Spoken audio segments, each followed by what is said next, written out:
தோழர் ரஹ்மானின் இனிய காலை வணக்கம்.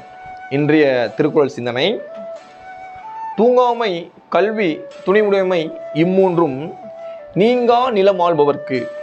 அதாவது இந்த உலகத்தை நீ ஆளணும் அப்படின்னா உனக்கு மூணு விதமான ஒரு செயல்கள் உனக்கு வேணும், பண்பு வேணுமா. என்ன அப்படின்னா, தூங்காமை அப்படின்னு என்றால் விழிப்புடன் இருக்கணும்.